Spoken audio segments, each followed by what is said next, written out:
Let's be honest.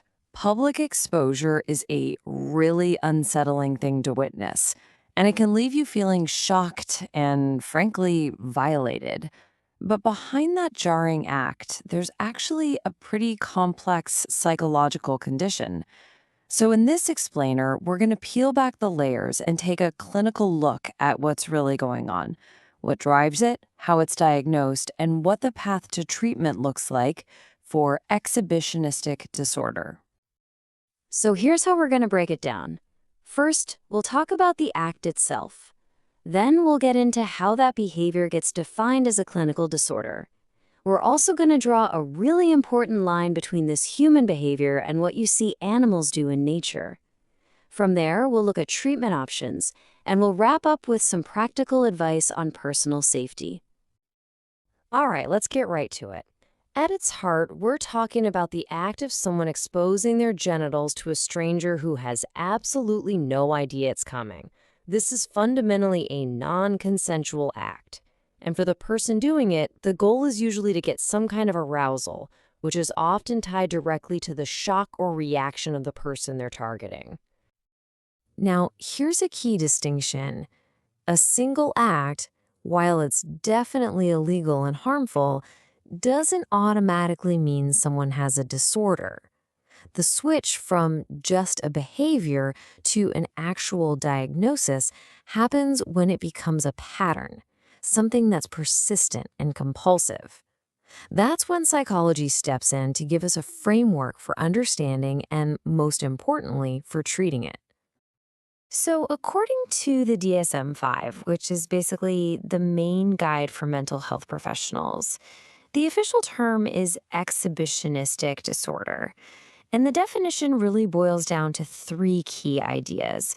Recurrent, which means it happens over and over, intense sexual arousal, which tells you what the motivation is, and unsuspecting person, which just hammers home that this is all about it being non-consensual. So, what's really going on under the hood here? Well, it's rarely simple. A lot of the time, the act is really a symptom of much deeper issues. For some, it's about trying to grab a feeling of power and control in a life where they feel they have none. For others, it's about getting that strong reaction, whether it's shock or fear. And very often, it's a sign of some serious underlying distress, like anxiety or depression. To really wrap our heads around what makes this a uniquely human disorder is actually really helpful to compare it to the animal kingdom, where, let's face it, displays are pretty common. But as you're about to see, the intent behind it in humans is a world away from what we see in nature. First, we have to talk about the gender disparity, because it's huge. This diagnosis is overwhelmingly given to men, and for them, the act is driven by a very specific paraphilic urge, this intense, atypical sexual interest in the non-consensual act itself. Now, on the flip side, while women might engage in public exposure, it's incredibly rare for it to be diagnosed this way. The motivation is usually completely different. Think political protest or performance art. And this comparison really makes the key difference crystal clear. Think about a peacock fanning its tail.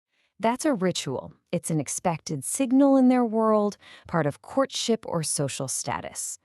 With a human disorder, though, the entire psychological reward is based on violating social rules and shocking an unwilling participant. They're actually psychological opposites. Okay, so after all that, here's the good news. This is a recognized and treatable mental health condition. And getting effective treatment is just crucial, not only for the person who's struggling with the disorder, but for the safety of the entire community. Treatment usually follows a solid three-part strategy. First, there's psychotherapy, especially something called cognitive behavioral therapy, or CBT. This helps the person spot the distorted thoughts that lead to the behavior and learn healthier ways to cope. Second, medication can help.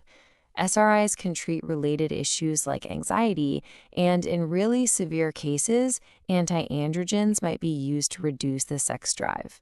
And third, a solid relapse prevention plan is put in place to help manage urges and deal with trigger situations.